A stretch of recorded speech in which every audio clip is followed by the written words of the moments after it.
26 வருட நம்பிக்கை, லட்சக்கணக்கான சந்தோஷ திருமணங்கள். கல்யாணம்னாலே தமிழ் மேட்ரிமோனி தான். ஆச்சி மசாலா. எந்த சமையலும் ருசி தேடும் ரகசியம் 20 ரூபாய். எஸ், வீடு, ஸ்கூல்ஸ், ஹோட்டல்ஸ், ஸ்டோர் ரூம் இங்கெல்லாம் பார்ட்டிஷன் வால் கட்டணும்னாலும் இப்போ பில்டிங் போனஸோட ஃபர்ஸ்ட் சாய்ஸ் ரெனோகான் ராபிட் வால் பேனல்ஸ். பெண்டுகன் என்ன சொல்றாங்கன்னா, இந்த 6 மாத கால முற்றுகை தொடர்வதற்கு ஈரான் தான் முயற்சி பண்றாங்க. நாங்க முடிக்கத்தான் நினைக்கிறோம். ஈரான் கூட பாகிஸ்தான்ல பேச்சுவார்த்தை நடத்தக்கூடாது. ஈரான் என்ன நினைக்கிறாங்கன்னா, பிரிக்ஸ் மாநாடு வரைக்கும் இந்த முற்றுகை தொடரட்டும். ஓகே, பிரிக்ஸ்ல வச்சு சவுதி அரேபியா நம்ம பேசிக்கலாம். ஓகே, அமெரிக்காவோட பேச விரும்பல. பிரிக்ஸ் மாநாடு இந்தியாவில் நடக்குது, இந்தியாவுடைய தலைமையில் நடக்குது. அதில் தென்கொரியா அதிபர் வராரு, ரஷ்யாவுடைய அதிபர் வராரு, விளாடிமிர் புட்டின் வராரு, சீனாவுடைய அதிபர் ஜின்பிங் வராரு, ஈரானுடைய பிரசிடென்ட் மசூத் பெசிஸ்கியான் வராரு. அதே போன்று சவுதி அரேபியாவுடைய கிரவுன் பிரின்ஸ் அவரும் வராரு. ஓகே, அதுதான் முக்கியமான ஒரு டேர்னிங் பாயிண்ட். முன்னாடி ஹார்மோஸ்ல வர கப்பல்களை ஈரான் நினைத்தால் விடும், அது தவிர்த்தால் தடுக்கும். இப்போ ஹார்மோஸை தாண்டி வந்த கப்பல்களை அமெரிக்கா கப்பல்கள் பிடிச்சு வைக்கிறாங்க. ஆமா, அமெரிக்காவுடைய அந்த முற்றுகையை தாண்டி இந்த ஹார்மோஸுக்குள் வர கப்பல்களை ஈரான் தடுக்கிறாங்க. இப்போ 2 பக்கமும் முற்றுகை அப்படிதான் இருக்கு. இது கிட்டத்தட்ட அந்த அங்க எந்த செயல்பாடு நடக்கல, ஒரு ஃபங்க்ஷனே நடக்கல. ஆமா, அப்ப அது இன்னும் மோசமான இடத்தை தான் கொண்டு போயிருக்கு. போர் நடந்து கொண்டிருந்த காலகட்டத்தில் கூட ஹார்மோஸ்ல கப்பல்கள் போச்சு. இந்தியாவுக்கு அப்படி 8 கப்பல்கள் கிட்டக்க வந்தது. கிட்டத்தட்ட 10 கப்பல்கள். ஆமா, இன்னைக்கு எந்த கப்பலும் போக முடியல. சவுதி அரேபியாவுக்கு கடந்த 2 மாதங்களாக எந்த ஏற்றுமதி இல்லை. கத்தாருக்கு எந்த ஏற்றுமதி இல்லை. அரபு அமீரகம் தத்தளிக்குது. குவைத்தும் பஹ்ரைனும் ஒண்ணுமே பண்ண முடியல. அப்ப இது யாருக்கு நஷ்டம்? 6 மாசம் ஆச்சுன்னா சவுதி அரேபியாவுக்கு பெருத்த நஷ்டம். இப்ப இன்னைக்கு சவுதி அரேபியா வேற வழி இல்லாமல் அமெரிக்காவுக்கு நிர்பந்தம் எப்படி கொடுக்குறாங்கன்னா, நீங்க முற்றுகை விட்டு போயிடுங்க, நாங்க பேசிக்கிறோம், ஹார்மோஸ் மூடப்பட்டால் சிக்கல். சரி, நான் கேட்கலாம், அப்போ ஹார்மோஸை உடச்சு விடுறதுக்கு அமெரிக்கா போக வேண்டியதானே? முடியாது. பெண்டகன் இன்னொன்று சொன்னாங்க, இதுவரை கொண்டு போயிருந்த ஆயுதங்கள் 60% முடிஞ்சிருச்சு. அதுவே கிட்டத்தட்ட 6 லட்சம் கோடின்றாங்க. ஈரான் போர்ல பயன்படுத்தப்பட்ட ஆயுதம் 6 லட்சம் கோடி இதுவரைக்கும் செலவு அமெரிக்காவுக்குன்றாங்க. இது எதுக்கு 6 லட்சம் கோடி அமெரிக்கா செலவு பண்ணணும்? என்ன லாபம்? அதனால என்ன சொல்றாங்கன்னா, ஹார்மோஸில் இருந்து எடுக்கணும். ஓ, லாபத்தை எடுக்கணும். டோல்கேட்ல பங்கு வேணும். ஓகே, நாங்களும் செலவு பண்ணிருக்கோம், நீங்களும் எடுத்துங்க. நீங்க ஈரான் அழிக்கிறதுக்கு தானே செலவு பண்ணீங்க. அதுவும் பண்ண மாட்டாங்கல்ல, அவங்க நினைச்சது நடக்கல. அப்புறம் எதுக்கு ஹார்மோஸ் டோல்கேட் போடுவோம்? ஏற்கனவே இப்படித்தான் பனாமால போட்டானுங்க.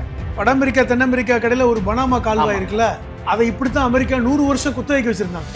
1999 தான் பனாமா அரசாங்கத்துக்கு கொடுத்துட்டு வந்தாங்க. இது அமெரிக்காவுக்கு எப்பவுமே அது வழக்கம். இந்த முற்றுகையால் யாருக்கு பெரிய நஷ்டம் அப்படின்னு நீங்க நினைக்கிறீங்க? ஈரானுக்கு இல்ல, ஐரோப்பிய யூனியனுக்கு பெரிய நஷ்டம். ஆதனையர்களுக்கு அன்பு வணக்கம். இன்று நம்மோடு எழுத்தாளர் திருமிகு புதுமடம் ஹலீம் அவர்கள் இருந்துள்ளார். வணக்கம் ஹலீம் சார்.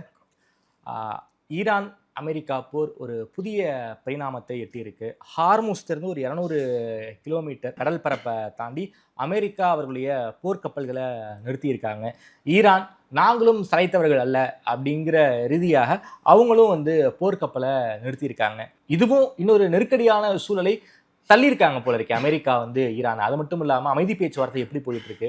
அப்பாஸ் ஆராச்சி அவர்கள் பாகிஸ்தான் போறாருன்னு ஒரு தகவல் இருக்கு. என்ன சார் நடந்துகிட்டு இருக்கு? இல்லை, கிட்டத்தட்ட போர் நிறுத்தம் அறிவித்து 16 நாட்கள் ஆகிவிட்டன. இப்பொழுது போர் நிறுத்தம் என்பது காலவரையற்ற போர் நிறுத்தம். ஆமாம். இப்போ காலவரையற்ற போர் நிறுத்தம் என்றாலே அது கிட்டத்தட்ட போர் நிறுத்தம் தான். ஆமாம், இது ஒன்றும் டெட்லைன்லாம் இல்லை. ஆனால் என்ன நடக்குதுன்னா, இப்போது அமெரிக்காவுடைய இந்த முற்றுகை என்பது ஹார்மூஸுக்கு பக்கத்தில் இல்லை, ஒரு 200 கிலோமீட்டர் தூரத்தில் முற்றுகை. ஹார்மூஸை இன்றும் ஈரான் தான் தன் கட்டுப்பாட்டில் வைத்திருக்கிறது, அதில் மாற்று இல்லை. முன்னாடி ஹார்மோஸில் வர கப்பல்களை ஈரான் நினைத்தால் விடும், அது தவிர்த்தால் தடுக்கும். இப்போ ஹார்மோஸை தாண்டி வந்த கப்பல்களை அமெரிக்கா கப்பல்கள் பிடிச்சு வைக்கிறாங்க. ஆமாம், அமெரிக்காவுடைய அந்த முற்றுகையை தாண்டி இந்த ஹார்மோஸுக்குள் வர கப்பல்களை ஈரான் தடுக்கிறாங்க. இப்போ 2 பக்கமும் முற்றுகை அப்படிதான் இருக்கு. இது கிட்டத்தட்ட அந்த அங்க எந்த செயல்பாடு நடக்கல, ஒரு ஃபங்க்ஷனே நடக்கலை. ஆமாம். அப்போ அது இன்னும் மோசமான இடத்த தான் கொண்டு போயிருக்கு. இப்போ இது வந்து எப்படி ஒரு சூழல் ஏற்பட்டிருக்குன்னா, இன்றைக்கி ஐரோப்பாவில் பெரிய அளவில் அவர்களுக்கு வந்து பொருளாதார நெருக்கடி ஏற்படுத்தியிருக்கு. ஓகே. ஏன்னா அமெரிக்காவுக்கான எந்த கப்பல்களும் இன்றைக்கி வெஸ்ட் ஏஷியாவிலேருந்து பெருசாக போகலை. நேற்று கூட ஒரு கப்பல் வந்து சீனாவிலேருந்து வந்த கப்பலை பிடிச்சிருக்காங்க அமெரிக்கா. அது வந்து ஈரானுக்கு வந்து ரசாயனம் ஏற்றி வந்த கப்பல்னு சொல்கிறாங்க. Okay okay okay. ஆனால் அதுக்குள்ளே என்ன இருந்துச்சு தெரியல அப்படிங்கிறது ஈரான் சொல்கிறாங்க. சரி. ஆனால் அது வந்து சீனாவோட கிஃப்ட் அப்படின்னு ட்ரம்ப் சொல்கிறாரு. சரி. அது எப்படியோ மொத்தத்தில் அது ஒரு கப்பலை நிறுத்தியிருக்காங்க. இவங்க ஒரு 3 கப்பலை பிடிச்சி வச்சுருக்காங்க, அவங்க ஒரு 3 கப்பலை பிடிச்சி வச்சுருக்காங்க. சில தினங்களுக்கு முன்பு இந்திய கப்பல்கள் போகும்போது ஈரான் தடுத்தாங்க. இப்போ மொத்தத்தில் சிஸ்டம் அங்கே கொலாப்ஸாக தான் இருக்குது. ஓகே. ஒன்று, போர் நடந்து கொண்டிருந்த காலகட்டத்தில் கூட ஹார்மோஸில் கப்பல்கள் போச்சு. இந்தியாவுக்கு அப்படி 8 கப்பல்கள் கிட்டக்க வந்தது. கிட்டத்தட்ட 10 கப்பல்கள். ஆமாம். இன்னைக்கு எந்த கப்பலும் போக முடியல. இதற்கிடையில் நீங்கள் சொன்ன மாதிரி ஈரானுடைய வெளியுறவு அமைச்சர் அப்பாஸ் அராக்சி இன்னைக்கு பாகிஸ்தானில் இருக்கார். பாகிஸ்தானில் 2ஆம் கட்ட பேச்சுவார்த்தை நடக்குதா அப்படிங்கிறது எல்லாம் பரபரப்பாக பார்க்குறாங்க. ஏன்னா பாகிஸ்தானில் இன்னைக்கு இஸ்லாமாபாத்தில் வழக்கம் போல் மிகப்பெரிய அளவில் பாதுகாப்பு ஏற்பாடுகள் செய்யப்பட்டிருக்கு. ஆனால் அப்பாஸ் அராக்சி போனது வந்து பேச்சுவார்த்தைக்காக அல்ல அப்படின்னு ஈரானுடைய வெளியுறவுத்துறை செயலாளர் சொல்றாரு. அப்புறம் எதுக்கு பாகிஸ்தான் போயிருக்காங்க? அதுதான் கேள்வி. ஏன் அப்போ போனாங்க அப்படின்னா, அவர் பாகிஸ்தானுக்கு மட்டும் போகல, பாகிஸ்தான் முடிச்சுட்டு அப்படி போலந்து போறாரு. ஓகே. போலந்து முடிச்சுட்டு ரஷ்யா போறாரு. இது இப்போ உள்ள சூழலே அப்போ வந்து பேசுறதுக்காக போறாரு. ஓகே அப்படின்றாங்க. ஆனால் ட்ரம்ப் என்ன சொல்றாருன்னா, 2ஆம் கட்ட பேச்சுவார்த்தை நடக்க போகுது, அதுக்காக வந்து ஸ்டீவ் விட்காஃபும் குஷ்னரும் போறாங்க. இந்த தடவை ஜேடி வான்ஸ் போகல. ஜேடி வான்ஸ் வந்து அமெரிக்காவுடைய துணை அதிபர் போகல. அவர் வந்து ட்ரம்புக்கு வந்து ஆதரவா பெருசா இல்லை அப்படிங்கிற மாதிரி வருது. அது பேச்சுவார்த்தை நல்லபடியாக முடிஞ்சிருச்சுன்னா ட்ரம்பை நேரடியாக போவார் அப்படின்னு சொல்லப்படுது.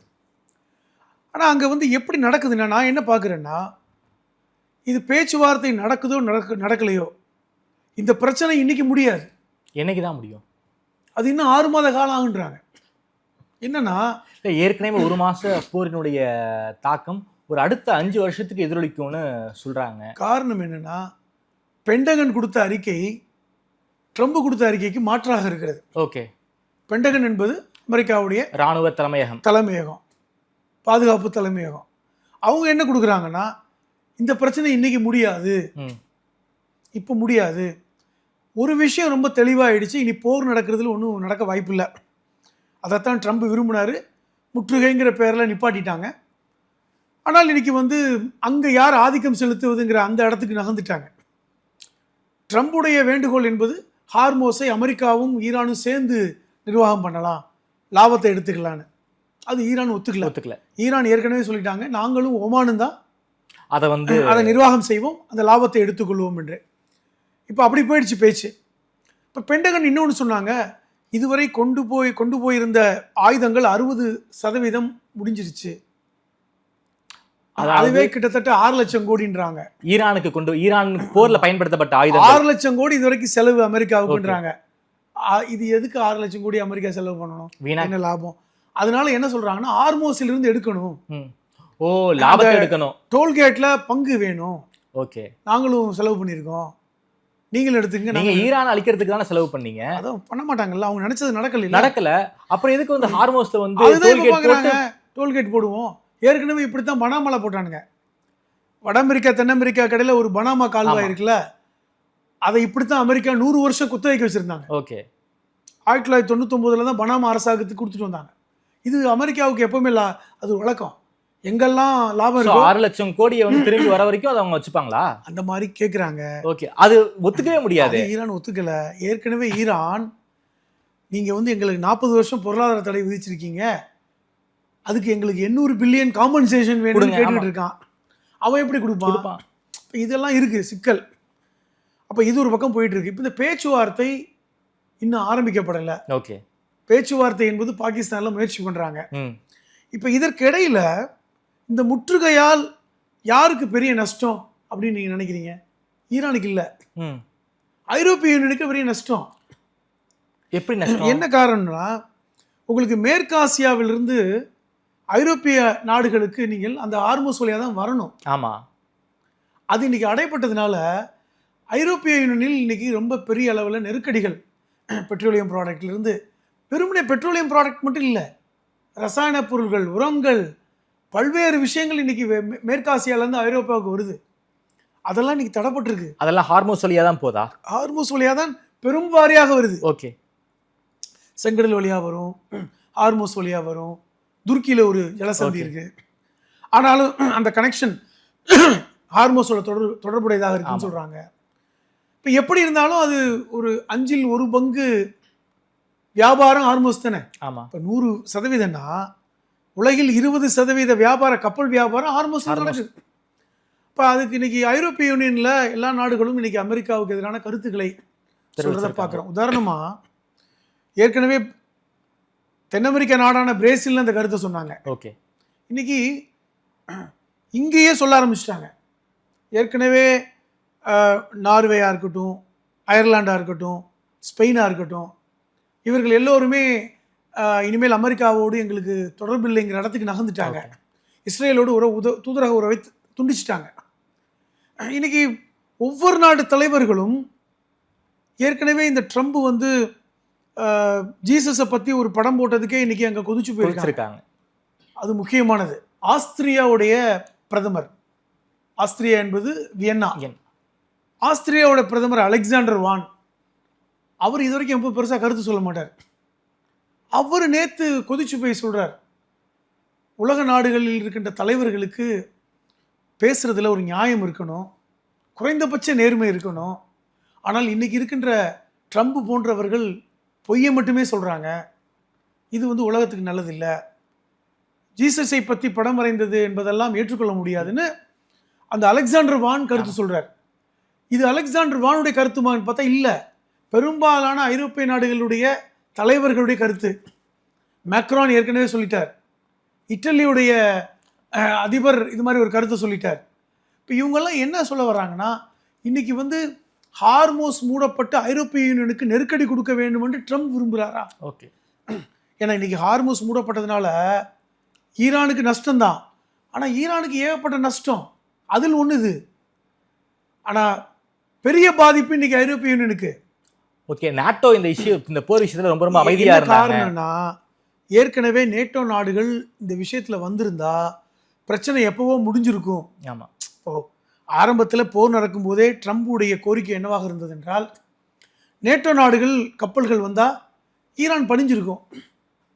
இப்போ England, Britain, France, Germany, idli இவர்களுடைய கப்பல்கள்லாம் வந்திருந்தா அப்போ என்ன ஆகும்? ஹார்மோஸை வந்து நம்ம முற்றுகையிட்டு சரி பண்ணியிருந்திருக்கலாம். இப்போ எல்லா நாடுகளும் வந்துடுறாங்க அப்படின்னு அடிபணிஞ்சிருக்கும். ஆனால் யாருமே வரல. அமெரிக்கா சொல்படி கேட்கல, எங்களை எதிரியாக பார்த்தீங்க.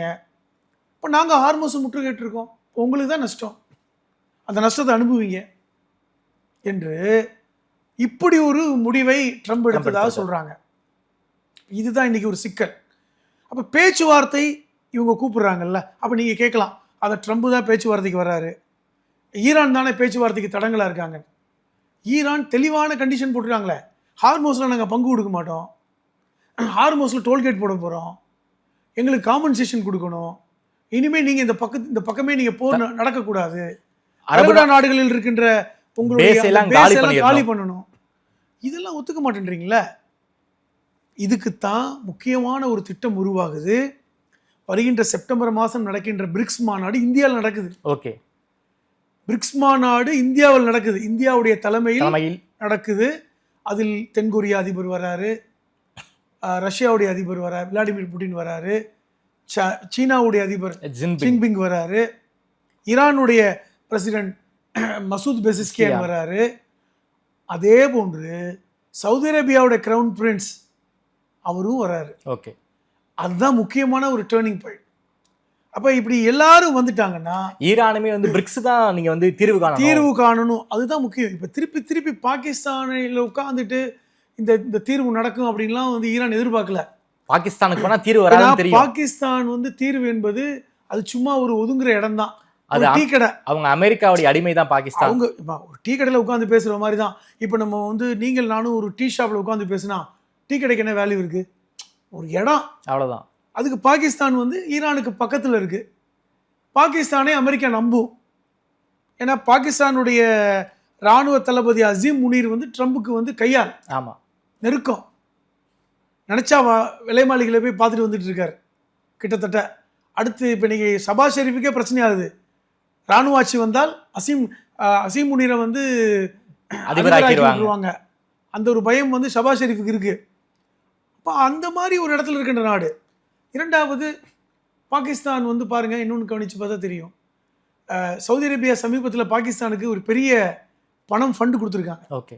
ஏற்கனவே பாகிஸ்தான் பொருளாதாரத்தில் தத்தளிக்கிறாங்க. ரொம்ப மோசமான பொருளாதார வீழ்ச்சியில் இருக்குது பாகிஸ்தான். இன்றைக்கி ஒரு பெரிய பணம் $2 பில்லியனா $3 பில்லியன் கொடுத்துருக்காங்க. ஓகே. அது இன்றைக்கி பெரிய பணம் பாகிஸ்தானுக்கு. ஏன் சவுதி கொடுக்குறாங்க? அவங்க என்ன நினைக்கிறாங்கன்னா பாகிஸ்தானில் வச்சு இந்த பிரச்சனையை தீர்த்துரு, மத்தியஸ்தம் பண்ணுறதுக்காக கொடுக்குறாங்க. அது ஒன்று இருக்குது. ஆனால் நம்ம எப்படி காய் நகர்த்துறோம் இந்தியாவில்? பிரிக்ஸில் வச்சு தான் காய் நகர்த்தி முடிக்கணும். ஓகே. பாகிஸ்தானில் நடக்கிறத விட பிரிக்ஸில் வச்சு இது இந்தியாவில் அல்லது டெல்லியில் வச்சு இந்த தலைவர்கள் முன்னிலையில் நம்ம பேசி தீர்த்துக்கலாம். அப்போ வந்து அமெரிக்காவிலேருந்து யாரும் வரமாட்டாங்க. ஓகே ஓகே அப்படின்னு.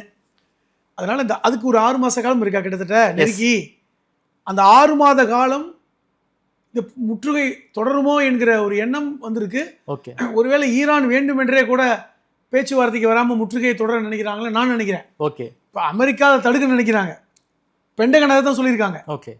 பெண்டகன் என்ன சொல்கிறாங்கன்னா, இந்த 6 மாத கால முற்றுகை தொடர்வதற்கு ஈரான் தான் முயற்சி பண்ணுறாங்க, நாங்கள் வந்து முடிக்கத்தான் நினைக்கிறோம். ஈரான் கூட வந்து பாகிஸ்தான்ல பேச்சுவார்த்தை ஈரான் என்ன நினைக்கிறாங்கன்னா, பிரிக்ஸ் மாநாடு வரைக்கும் இந்த முற்றுகை தொடரட்டும். ஓகே. பிரிக்ஸில் வச்சு சவுதி அரேபியா நம்ம பேசிக்கலாம். ஓகே. அமெரிக்காவோட பேச விரும்பலை. இப்போ என்ன விளக்கம்னா, ரொம்ப கிளியர் கட்டான விளக்கம். அமெரிக்காவோடு பேசுவதற்கு ஈரான் தயார் இல்லை. நீங்கள் அப்படி தான் புரிஞ்சுக்கணும். ஏனென்றால் நாங்கள் அமெரிக்காவை நம்ப தயாராக இல்லை, ட்ரம்பை நம்ப தயாராக இல்லை. அமெரிக்கா அனுப்புகிற ஆட்கள் 2 பேருமே வந்து நம்பகத்தகுந்த ஆட்கள் இல்லை. இந்த விட்காஃபும் குஷ்னரும் கிட்டத்தட்ட ஜெனீவாலேருந்து பேசிகிட்டு இருக்கானுங்க. 2 பேரும் கொஞ்சம் கூட நம்பிக்கைக்குரியவர்கள் அல்ல. அதில் ஜேடி வான்ஸை நம்பலாம். இப்போ பாருங்க, ஜேடி வான்ஸை கழட்டி விடல. இது என்ன புரியுது? ட்ரம்பே அமெரிக்காவுக்கு வரப்போறாருன்னு ஒரு தகவல் இருந்துச்சு சார். யாரு? அமைதி பேச்சுவார்த்தைக்கு. யாரு?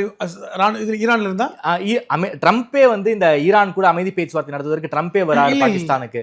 அது வந்து என்னன்னா, பேச்சுவார்த்தை முடிந்து ஒப்பந்தம் என்கிற இடத்துக்கு வரும்போது தான் வருவார். ஓகே. இப்போ நீங்க ட்ரம்ப் பேச்சுவார்த்தைக்கு வந்துட்டு ஜேடி வான்ஸ் மாதிரி திரும்பி போனாருன்னா யாருக்கு அசிங்கம்? ட்ரம்புக்கு தான் அசிங்கம்.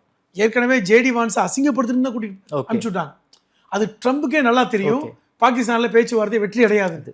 இவர் ஒரு நாள் அனுப்பிச்சி விட்டு 48 மணி நேரம் பாகிஸ்தானில் இருக்க வச்சு அவர் பாவம் எப்படியாவது வெற்றி பெற்று கையெழுத்து போட்டு வந்துடலான்னு பார்த்தா ட்ரம்புக்கு நல்லா தெரியும். 6 தடவைக்கு மேலே ஜேடி வான்ஸுக்கு ஃபோன் பண்ணி அதெல்லாம் பண்ண முடியாது, இப்படி தான் பண்ணணும், இல்லை சார் இப்படி பண்ணலாமா, முடியாது. இப்போ ஜேடி வான்ஸுக்கு முட்டுக்கட்டையை போட்டதே ட்ரம்ப் தான். ஓகே. ஈரான் நிபந்தனைகளை ஒத்துக்காத, ஒரு நிபந்தனைகளை கூட ஏற்றுக்கொள்ள முடியாது என்றெல்லாம் சொல்லி அந்த ஒப்பந்தம் நடக்காமல் தடுத்ததே ட்ரம்ப். ஓகே. இப்போ ட்ரம்ப் என்ன நினைக்கிறாப்புல, நீங்கள் போய் வந்து ஒரு அக்ரிமெண்ட் ரெடி பண்ணுங்க, நான் வந்து கையெழுத்து போட்டுறேன். ஆனால் ஈரான் தெளிவாக எப்படி முடிவு பண்ணுறாங்கன்னா, இந்த ஒப்பந்தம் நடக்காது. இப்போ நீங்கள் இன்றைக்கி வந்து பாகிஸ்தானுக்கு வந்து அப்பாசி ஆராக்சி போனது என்பது வெளி உலகத்துக்கு எப்படி தெரியுதுன்னா, 2ஆம் கட்ட பேச்சுவார்த்தைக்கு போரா சொல்கிறாங்களே, கிடையாது. அவர் இங்கே ஃப்ளைட் ஏறிட்டார். ஈரானில் இருக்கின்ற வெளியுறவு செயலாளர் சொல்கிறாரு, நாங்கள் பேச்சுவார்த்தைக்கெலாம் போகலை, அது வந்து திட்டமிட்டபடி நடக்கலை. இரண்டாவது வருகின்ற செய்திகள் என்னன்னா, இப்பொழுது ஹார்மோஸ் ஈரானின் கட்டுப்பாட்டில் இருக்கிறது. ஆமாம். அமெரிக்க கப்பல்கள் கொஞ்சம் தள்ளி தான் நிற்கிறாங்க. 6 மாசத்துக்கு இந்த முற்றுகை தொடரட்டும்னு நினைக்கிறாங்க. ஓகே. எப்போது வரை என்றால் பிரிக்ஸ் மாநாடு வரை தொடரட்டும். அப்பொழுதுதான் சவுதி அரேபியாவுக்கு வலிக்கும். இங்க பாருங்களேன், இன்னைக்கு இந்த ஹார்மோஸ் மூடப்பட்டதுனால ஒரு பக்கம் ஐரோப்பிய யூனியன் நஷ்டம் சொன்னல, இன்னொரு பக்கம் வளைகுடா நாடுகளுக்கு பெருத்த நஷ்டம். இன்னைக்கு சவுதி அரேபியாவிலேருந்து இங்கே எண்ணெய்கள் எப்படி போகும்? ஹார்மோஸ் வழியாக தான் போய் வேறு வழியே இல்லையே. ஈரானுக்கு கூட பிரச்சனை இல்லை. ஈரானுக்கு வந்து இன்னொரு வழி தடம் இருக்கு ரஷ்யாவுக்கு. ஆனால் வளைகுடா நாடுகளுக்கு இந்த வழி தான் வந்து ஹார்மோஸ் தான் ஒரே வழி. இப்போ சவுதி அரேபியாவுக்கு கடந்த 2 மாதங்களாக எந்த ஏற்றுமதி இல்லை. கத்தாருக்கு எந்த ஏற்றுமதி இல்லை. அரபு அமீரகம் தத்தளிக்குது. குவைத்தும் பஹ்ரைனும் ஒண்ணுமே பண்ண முடியல. அப்ப இது யாருக்கு நஷ்டம்? இன்னும் 6 மாசம் ஆச்சுன்னா சவுதி அரேபியாவுக்கு பெருத்த நஷ்டம்.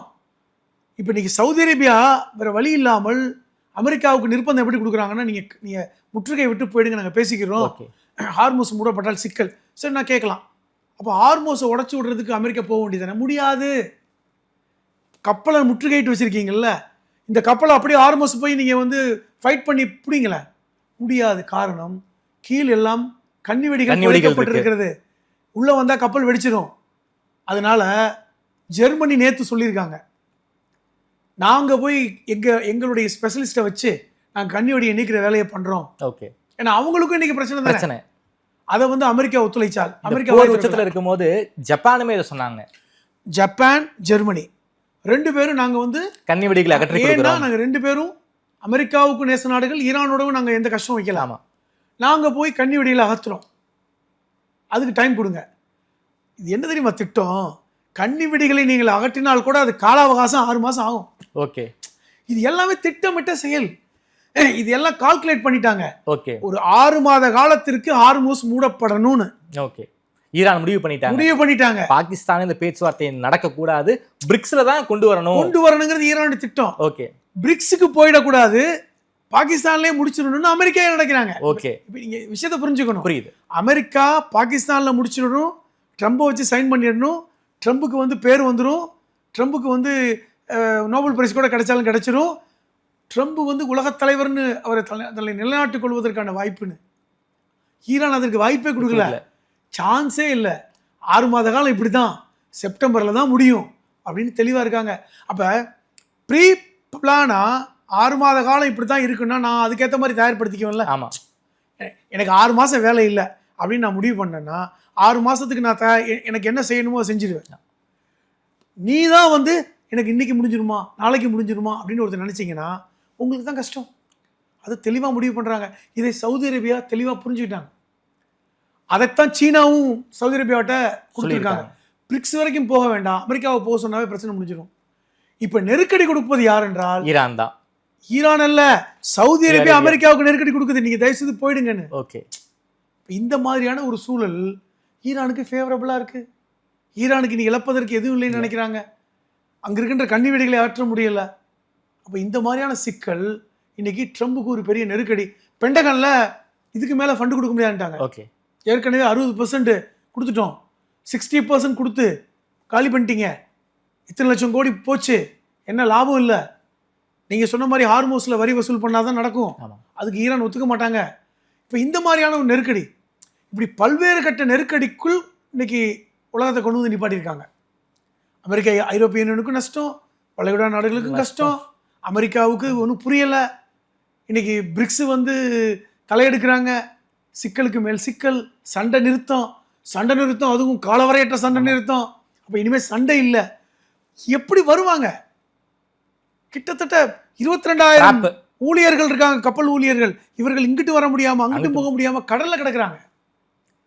22,000 கடல் மாலுமிகள் கடல்ல கிடக்குறாங்க. ஓகே, இங்க போக முடியாம அங்கேயும் போக முடியாம.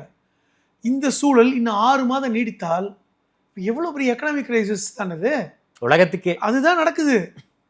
எந்த பக்கமும் போக முடியல. இந்த சிக்கல் இருந்துகிட்டே இருக்கு. அமெரிக்கா ஒரு 3 கப்பலை பிடிச்சி வச்சிருக்கான், அவன் ஒரு 3 கப்பலை பிடிக்கிறான். அடிக்கிறது இல்லை, எச்சரிக்கை பிடிச்சி வச்சுக்கிறாங்க, போக முடியறது இல்லை. சாதாரணமாக 10 கப்பலாவது போயிட்டு இருந்தது, அதுவும் இல்லை. இப்படி பல்வேறு விதமான நெருக்கடிக்கு இன்னைக்கு ஆளாக இருக்கிறது உலகம். இன்னைக்கு ட்ரம்புக்கு அடுத்து என்ன முடிவெடுக்கிறதுன்னு தெரியல. பாகிஸ்தானில் வச்சு எப்படியாவது பேச்சுவார்த்தை கொண்டு போங்கன்னு சொல்லிட்டு அந்த விட்காஃபையும் குஷ்னரையும் அனுப்பிச்சு வச்சு இப்போ வந்து ஷபாஸ் ஷெரீஃப்க்கு நெருக்கடி கொடுத்துட்டு இருக்காங்க. இப்போ போய் ஷபாஸ் ஷெரீஃபை பார்த்து அப்பாஸ் ஏராக்கி சொன்ன விஷயமே இதுதான்.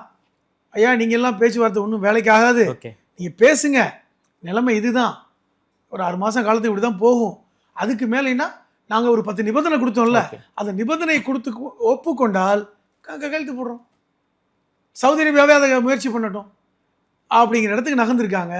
இன்னைக்கு எந்த இடத்துக்கு நகர முடியாமல் இன்னைக்கு ட்ரம்ப் வந்து ஸ்தம்பிச்சு போயிருக்கிறாரு. இன்னைக்கு எச்சரிக்கை கொடுக்கவும் முடியறதில்லை. ஏன்னா அந்த எச்சரிக்கையை உலகம் நம்புறதும் இல்லை. அவரே தன் வாயால போர் நிறுத்தம் சொல்லிட்டாரு. அதுக்கு ஒரு டெட்லைனும் ஃபிக்ஸ் பண்ணல. இதுதான் நிதர்சனமான உண்மை. ரொம்ப நன்றி சார். அதாவது இப்போ ஈரானுக்கும் அமெரிக்காவுக்கும் இருக்கக்கூடிய இந்த போர் நிறுத்தத்துக்குள்ள பல்வேறு விஷயங்களை பற்றி ரொம்ப வெளிப்படையாக பேசியிருக்கீங்க. இந்த போர் நிறுத்தம் என்பது பாகிஸ்தான் நடக்கக்கூடாதுன்னு வந்து ஈரான் ரொம்ப தீர்க்கமாக இருக்காங்க. இதை எப்படியாவது ஒரு 6 மாதம் தள்ளிட்டு இந்தியாவில் நடக்கக்கூடிய இந்த பிரிக்ஸ் மாநாட்டை தான் முடிவுக்கு கொண்டு வரணும், ஈரானும் எந்த எல்லைக்கும் போவதற்கு தயாராக இருக்காங்க, பல்வேறு விஷயங்கள் ரொம்ப வெளிப்படையாக பேசியிருக்கீங்க. நேரம் கொடுத்து பேசிய நன்றிகளைங்க சார்.